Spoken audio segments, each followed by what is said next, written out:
ये बताइए कि पाकिस्तान का जो मुआशी निज़ाम है, इसके अंदर कहीं मुआशियात है, और या ये निज़ाम निज़ाम साहब के हवाले है?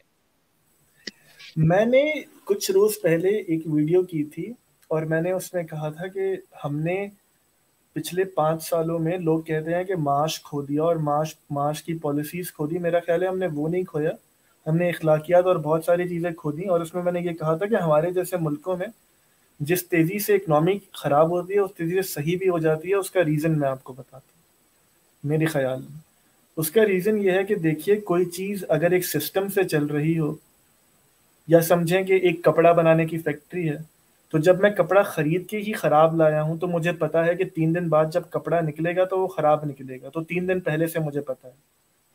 6 दिन अगर मैं कोई बहुत अच्छा कपड़ा लेकर आया हूँ और अब उसका अच्छा कपड़ा निकलेगा बाद में जो भी बन के, तो मुझे 3 दिन पहले से पता है। लेकिन अगर मैं एक दिन उठूं और जहाँ पे वो कपड़े की फैक्ट्री है और आंखें बंद करूं और डब्बे में हाथ डाल के जो भी कपड़ा मिले वो डाल दूं, और आंखें मेरी बंद ही हैं, और जब फाइनल प्रोडक्ट निकलेगा तब देखूंगा, तो मैं किस तरह प्रिडिक्ट कर सकता हूँ कि कोई चीज़ अच्छी हो गई या खराब हो गई? अगर हो सकता है उस वक्त मेरे हाथ में खराब कपड़ा आया हो तो अगली बार शोमिया किस्मत अच्छा कपड़ा आ जाए। तो क्योंकि हमारी इकोनॉमी में कोई सिस्टम नहीं है, और मैं इस पे जरा 2 मिनट आपसे समझाऊंगा कि मैं ये सिर्फ रेटरिक नहीं कह रहा कि सिस्टम नहीं है, तो इसलिए जिस तेजी से हमारे पास चीजें खराब होती हैं उस तेजी से सही भी हो सकती हैं, क्योंकि हर चीज एडहॉक हो रही है। सिस्टम क्यों नहीं है? देखिए, हमें सबसे पहले नहीं पता कि हम कैपिटलिस्ट सोसाइटी हैं, हम सोशलिस्ट सोसाइटी हैं, हम सोशल डेमोक्रेट हैं, हमने इंटरेस्ट फ्री इकोनॉमी लेकर आनी है या हमने क्या करना है। हमें नहीं पता। हर किसी का नस्बुल ऐन होता है ना कि इसके तहत हम काम करेंगे। हम एक बजट में महंगी गाड़ियों पे टैक्स बढ़ा देते हैं कि भाई हमने वेल्दी को, जो हैं, जो लोग ज्यादा अमीर हैं उनको टैक्स करना है, और अगले उसके 3 महीने बाद हम सब्सिडीज दे देते हैं और हम एमनेस्टी स्कीम ले आते हैं कि वहां तुम टैक्स दे दो और जो तुमने काला पैसा बनाया है वो तुम जाहिर करके 2% टैक्स पे 1,000 करोड़ डॉलर तुम वाइट करा लो। तो जब कोई सिस्टम ही नहीं है, जब हमें पता ही नहीं है कि हमने करना क्या है, तो फिर चीजें जिस तेजी से खराब होती हैं उस तेजी से सही होती हैं, और दोबारा किसी एक अमल से उस तेजी से खराब हो जाती हैं। और गुलजार भाई और सुल्तान साहब, ये बिल्कुल बेसिक है, ये हर इंसान जानता है। फॉर एग्जाम्पल कि देखिए, अगर आपको बिजनेस करना हो, आपने एक पान का खोखा लगाना है, तो आप ऐसी जगह पर लगाएंगे कि जो एमक्यूएम के सेक्टर के बिल्कुल सामने हो, और आपको पता है कि रोज ये आ जाएंगे भत्ते की पर्ची लेने, और अगर मैं नहीं दूंगा तो उखाड़ के फेंक देंगे। या फिर आप पुलिस स्टेशन के सामने लगाएंगे। गो कि हमारी पुलिस भी यही काम करती है, लेकिन 2 मिनट अज्यूम कर लीजिए कि हमारी पुलिस अच्छी है। ऑब्वियस है कि आप पुलिस के सामने पुलिस लगाएंगे कि स्टेशन, हाँ। आपको आपको पता है कि यहाँ पे स्टेबिलिटी है।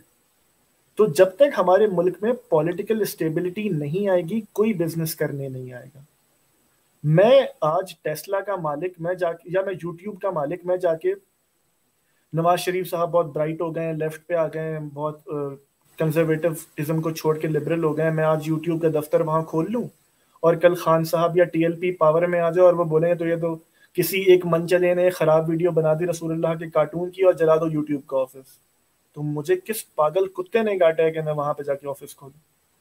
तो जब तक आपकी पॉलिटिकल स्टेबिलिटी और पॉलिसीज में स्टेबिलिटी नहीं आएगी, माश कभी बेहतर नहीं होगी।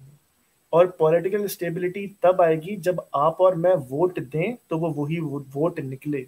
मैं आपको दो मजे की बातें बताता हूँ। मैं सिंध के एक मिनिस्टर के साथ था, मैं उनका नाम नहीं ले रहा, उन्होंने मुझे मना नहीं किया, लेकिन मैं जानबूझ के नहीं ले रहा, कोई वजह है।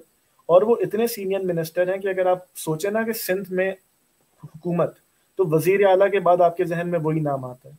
तो मैंने उनको बोला, यार तुम लोग ना हॉस्पिटल्स पे काम करते हो, पिछले 14 साल से तुम लोगों की सिंध में हुकूमत है, एक रोड ढंग का नहीं बना, एक ब्लू लाइन ग्रीन लाइन कोई सर्विस बस की नहीं बनी, कोई लॉ नहीं बना कि खवातीन अगर रात को जाएं तो उनकी सेफ्टी का कोई मामला हो, कोई पुलिस स्ट्रक्चर सही नहीं हुआ।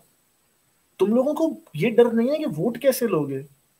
तो खुदा जाने वो किस किस जहनी फिराक में बैठे थे। उन्होंने कहा, भाई तुम्हारे वोट से फर्क पड़ता हो तो मैं तुम्हारा वोट लूं ना, जहां से फर्क पड़ता है वहां से हम सेटिंग कर लेते हैं।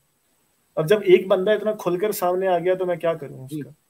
इशारा समझे व्योस्तपाल 10 चाय जो मैं बात। इशारों की क्या बात है, इशारों की क्या बात है? वो एस्टेब्लिशमेंट की बात कर रहे थे, वो सिंध रेंजर्स की बात कर रहे थे, इशारों की क्या बात है? मैं नाम ले लेता हूँ। वो कह रहे थे, भाई उनसे हमारा मामला होता है, हमारे 3 साल बाद रेंजर्स को एक्सटेंशन दे देते हैं, कराची उनके इख्तियार में है, बाकी सिंध के कुछ एरियाज की छावनी, हम हर साल उनकी एरिया बढ़ाते रहते हैं, तो जो वो चाहते हैं हम देते हैं, और उन्हें क्या चाहिए तो हम हुकूमत में क्यों नहीं आएंगे।